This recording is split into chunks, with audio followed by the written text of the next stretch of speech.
ابن حميد بن محمد المطر. أنا ديوان جدي كان جد محمد المطر أبو أبوي، كان ديوان شمبر كله. وأنا أبوي حميد بن محمد المطر، وعمي روكان محمد المطر، وميزة ومتعب ونايف وفارس وجرمط ودحام. أنا من خيرة السادة أشرفها.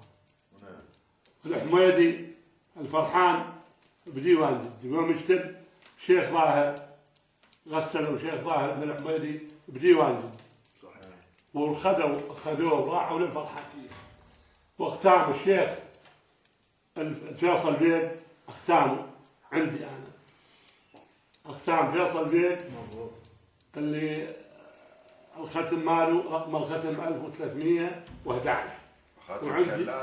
وعندي الختم مال شلال الفرحان اللي ختم ماله 1315، والختم مال جد محمد المطر، وهذا صار له اكثر من 200 سنه ومحافظين موجوده جايبه، حتى اذا تحبون موجوده جايبه عندي.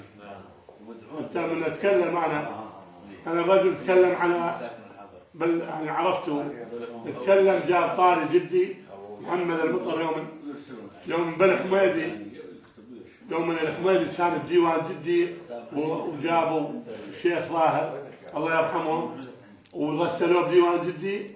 انا ما اعرف كان اتصل بي، قلت له انا من عيال حميدي محمد المطر، قلت له انت تكلمت عن جدي عندك تفاصيل، انا اريد تربط لي بين اهلي وبين شمر، احنا عمام وقرايب. قال لي ان شاء الله انطيك مفصله، وجاء سجل الحلقه عندي في ديوان التكريم، سجل الحلقه عندي، وسط الحلقه معلق على الفضائيه، وجزاه الله خير. نطلب من جناب الشيخ انه هم يكون مثل ما انا التزمته، اريد كل منصف انه التاريخ لا يضيع. هذا تاريخ، هذا رجل تاريخ.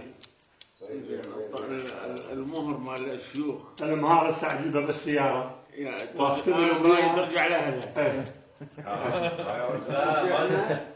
والله انا ما يصير نستنسخ تراث اهلي، حافظ عليه 100 سنه. انا 200 سنه صار، على 200 سنه انا محافظ عليه تراث اهلي. هو بالحلقه اللي سجل الله يرضى عليك جبنا حبير وطلعناه موجود. لا واضح جدا، واضح جدا. بالحلقه اللي سجلنا عنده ذكرنا شغله جدا مهمه، احدهم سال عن موضوع الانتخابات، فقلنا احنا جربنا القضايا الانتخابيه. اذا يحب الشيخ موجود، حتى القرص بعدين موجود وقت ما عندنا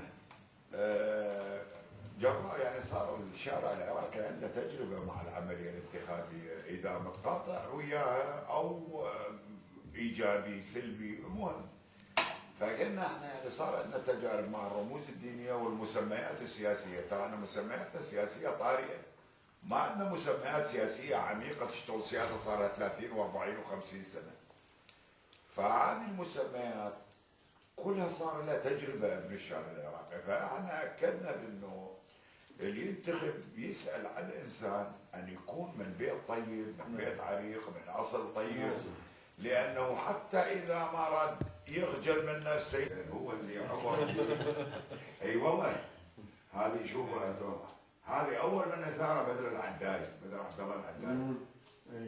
وفعلا قريت بثلاث مكانات 4 من القديمه هذا الكلام من المصادر القديمه، انه ثقه بالسفينه اللي هو فيها، وقال تغرق وانا فيها. هو اول من عبر الخليج من العرب هو العرب، فيقال انه باسمه اجى.